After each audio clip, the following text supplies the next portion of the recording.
ক্ষমতার চেয়ার থেকে নামার সাহস, কিন্তু ওই চেয়ারে ওটা কঠিন। আর আমরা আগামীতে সিদ্ধান্ত নেব, আর যাই হোক কোন নারীকে এই দেশের প্রধানমন্ত্রী বানাবো না। আগামীতে পুরুষ হবে আমাদের প্রধানমন্ত্রী, যেই দলেরই হোক পুরুষ প্রধানমন্ত্রী চাই। হাত তুলে দেখান কারা কারা। লিল্লাহি তাকবীর। নারীদের দেখার দিন শেষ, আগামীতে পুরুষের বাংলাদেশ। পুরুষ হবে আমাদের অভিভাবক। কথা বলে ঠিক না? মেয়ে মানুষের রাগ বেশি, জেদ বেশি। দেখেন না, স্বামীর সাথে ঝগড়া লাগে, হাড়ি পাতিল ভেঙে ফেলে দেয়, স্বামী তুলে আসার মার। 16 বছর লাগছে সিয়েট ছাড়তে। কি জেদ করে রাগ করে সিয়েট ছুঁয়ে চলে গেছে। এই কোটি কোটি জনতার মায়া মহাব্বত না। আপনি কার অনুসারী? আমরা বলতে মমতাময়ী প্রধানমন্ত্রী। যে মা সন্তানকে ফেলায় যায়, মা আজকে সন্তানরা কত বিপদে। কথা বলেন। এই যে পাবনা একজন আওয়ামী লীগের নেতাকে গ্রেফতার করা হয়েছে, তার কিছু বাহিনী আসে, ওরা প্রশাসনের ভাইয়েরদের গাড়ি ঘেরাও করে আসামিকে ছিনতাই করে নিয়ে চলে গেল। কি পাওয়ার এখনো। এক কথা কয় না। আমরা বলতে চাই প্রশাসনের ভাইয়েরা দুর্বল হবেন না, আপনারা দুর্বল হবেন না, শক্ত হাতে এগুলো দমন করেন। কথা বলে ঠিক না? আপনাদের কাছ থেকে একটা আসামিকে ছিনতাই করে নিয়ে যায়। পাবনা এক আওয়ামী লীগের নেতাকে গ্রেফতার করতে গেছে, তার সাঙ্গপাঙ্গ যারা আছে, তার ভক্তবৃন্দ, তার দলের যারা আছে, পুলিশের গাড়ি সামনে গিয়ে থামিয়ে দিয়ে সেখান থেকে আসামিকে নিয়ে চলে গেছে।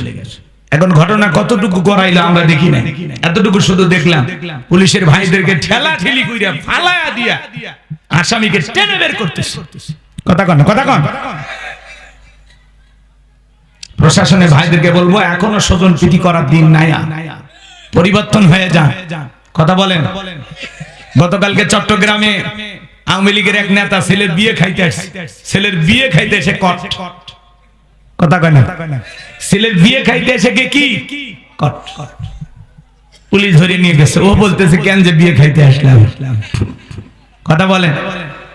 আজকে বিভিন্ন জায়গায় তারা মিটিং মিছিল করার জন্য পরিকল্পনা করতেছে, আর এখন পত্রিকা আসতেছে নিষিদ্ধ সংগঠনের কিছু ছেলে পেলেকে গ্রেফতার করা হয়েছে। কারা নিষিদ্ধ করতে গিয়ে কারা নিষিদ্ধ হয়ে গেল। সেদিন এক ছেলে লিফলেট বিতরণ করতেছে, প্রধানমন্ত্রী আবার আসতেছে, উনি সাবেক প্রধানমন্ত্রী, লিফলেট পাইয়া জনগণ মারছে পিঠো। এই জন্য বলতেছি ভাই, আপনারা একটু ঠান্ডা থাকেন। 16 বছর ছিলেন না ক্ষমতা, চুপচাপ থাকেন। 2-4 বছর পার হয়ে যাক, তারপরে আবার নতুন করে রাজনীতি করবেন না কি করবেন পরে।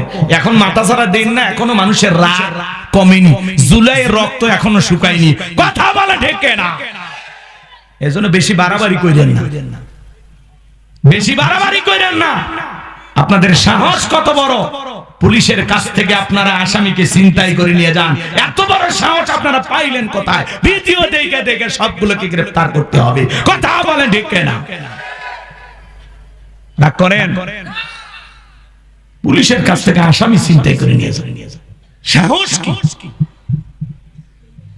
আর আরে এখনো লিফলেট বিতরণ করে। আরে বেটা পরে পরে, থামো থামো, 2-4 বছর যাইতে দাও, এখনো রক্ত শুকায়নি। এখন ওই ভিডিও গুলো দেখে চোখ দিয়ে পানি চলে আসে। পাখির মতো মানুষকে গুলি করে হত্যা করা হয়েছে। কথা বলে ঠিক না?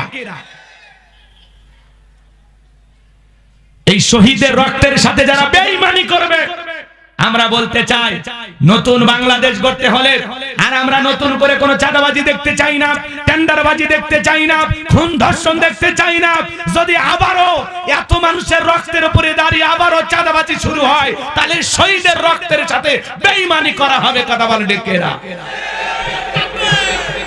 আমার ভাইয়েরা, আমরা স্পষ্ট ভাষায় জানিয়ে দিতে চাই, এই দেশে লুটে পুটে খেয়ে চুরি দুর্নীতি করে 53 বছরে দেশের অবস্থাটা শেষ হয়ে গেছে। আমরা আর দুর্নীতি দেখতে চাই না, আর চাঁদাবাজি দেখতে চাই না। আমরা একটা শান্তির বাংলাদেশ দেখতে চাই, মিলেমিশে সবাই মিলে একটা নতুন দেশ আমরা গড়ব। কথা বলে ঠিক না? আল্লাহ পাক আমাদের সবাইকে ঐক্যবদ্ধ হয়ে কাজ করা তৌফিক দান করুন। জোরে বলুন আমিন। আর একটু জোরে বলুন আমিন।